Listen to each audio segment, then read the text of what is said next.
The Marshall Plan, officially known as the European Recovery Program, was a landmark initiative introduced by the United States in 1947 to assist in the reconstruction of Europe after the devastation of World War II. By the end of the war, much of Europe was left in ruins.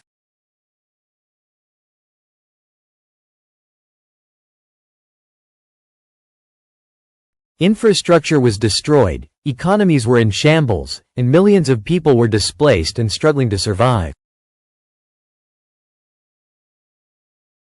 In this context, the looming threat of communism, particularly from the Soviet Union, was a pressing concern for the U.S. government. The fear was that the economic hardships in Europe could lead to the rise of communist movements in vulnerable nations.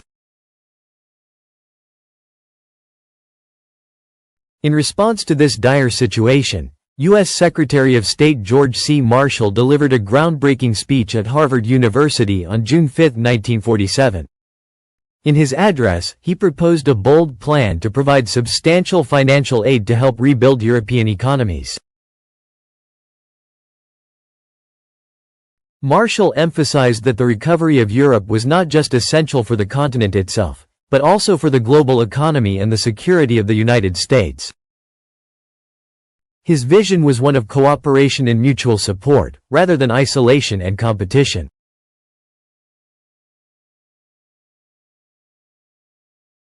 The Marshall Plan aimed to achieve several key objectives.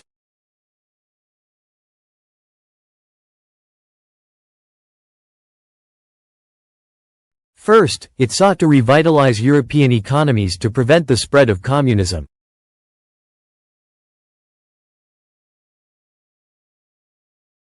By providing financial assistance, the U.S. hoped to strengthen democratic governments and promote stability.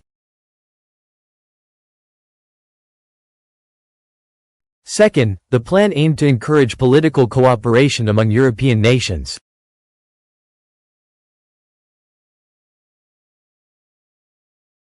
Marshall believed that economic recovery could foster political alliances and a sense of unity, which would be vital for long-term peace.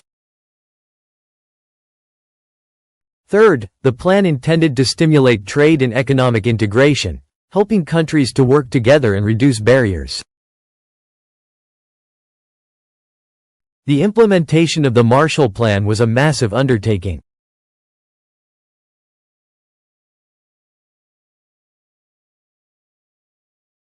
Over the course of 4 years, the U.S. allocated more than $13 billion, equivalent to over $150 billion today, to various European countries. The funds were used for a wide range of purposes, including rebuilding infrastructure, modernizing industries, and providing essential goods and services. Countries like France, Italy, and West Germany were among the primary beneficiaries, receiving significant aid that spurred their economic recovery. The results of the Marshall Plan were remarkable.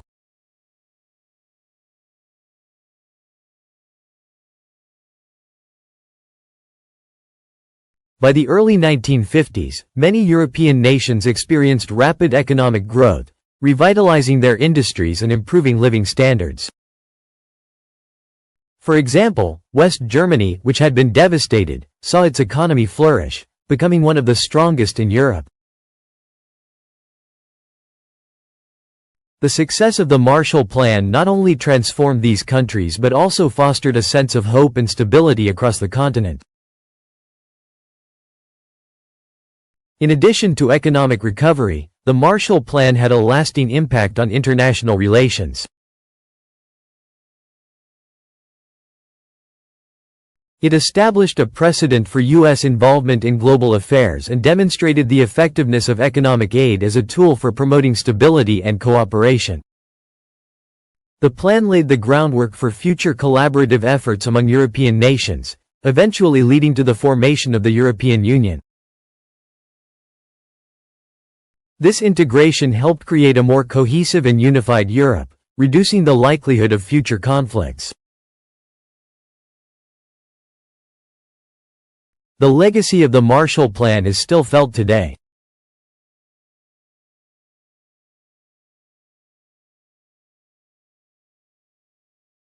It is often cited as a successful example of how foreign aid can effectively address humanitarian and political crises.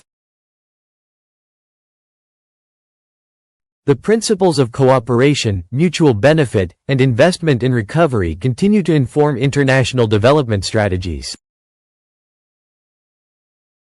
In conclusion, the Marshall Plan was not just an economic initiative.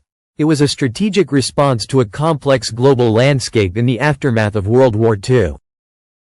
By revitalizing European economies, promoting political stability, and encouraging cooperation, the plan played a crucial role in shaping the future of Europe and the world. Its legacy serves as a powerful reminder of the impact that thoughtful, well-structured aid can have on global peace and prosperity. Thank you for joining us as we explored this pivotal chapter in history.